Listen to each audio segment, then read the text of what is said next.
જો મિત્રો આપણે જે તમારા મિત્રોને પણ ના ખબર હોય તો ચાલો આપણે કેટલી 50 થી 100 ફૂટ ઊંચી હતી.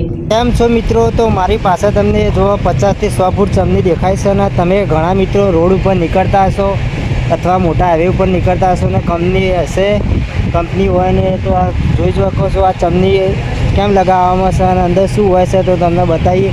તો કન્ટિન્યુ વિડીયોમાં બના રહ્યો અને અમારા ચેનલ પેજને ફોલો ના કરીએ તો ફોલો કરીને વિડીયો શેર કરી દેજો તમારા મિત્રોને પણ ના ખબર હોય તો ચાલો આપણે જોઈએ કેટલી ઊંચી છે. પહેલાં તો જુઓ આ ચમની જુઓ, આ રીતે કંપનીમાં લગભગ ગરમીની જરૂર હોય તો બોઇલર વિભાગ હોય તો બોઇલર વિભાગમાંથી બહાર ધુમાડો જાય તેના માટે પહેલાં તો આ ચમની લગાવવામાં આવે છે 50 થી 100 ફૂટ, કારણ કે આજુબાજુ પ્રદૂષિત ના થાય તે માટે બહુ ઊંચી લગાવવામાં આવે છે. અને તેની અંદર જો અંદરથી 2 વિભાગ પાડેલા હોય છે તો અંદર રસા જે રાખ કહેવામાં આવે છે તે અહીંયા અનબોક્સિંગ કરી અને રાખ નીકળવામાં આવે છે. તો ચાલો આપણે અંદર જઈશું અને તમને બતાવીશું કે અંદરથી કેવી દેખાય છે. તો જો ચાલો આપણે અંદર જઈશું ધીરે ધીરે.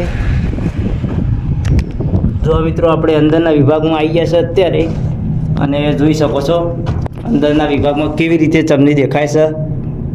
તો જુઓ લગભગ કેટલી 50 થી 100 ફૂટ ઊંચી હતી અને આપણે અત્યારે અંદરના વિભાગમાં છીએ અને અંદરના વિભાગમાં આ રીતે હજી લગભગ 8-1 મહિના અથવા 1 વર્ષથી રાખ ભેગી થઈ હોય તો તેને નીકાળી અને સાફ સફાઈ કરવામાં આવે છે, કારણ કે લગભગ એની હાઇટ છે આટલે તમે જોઈ શકો છો.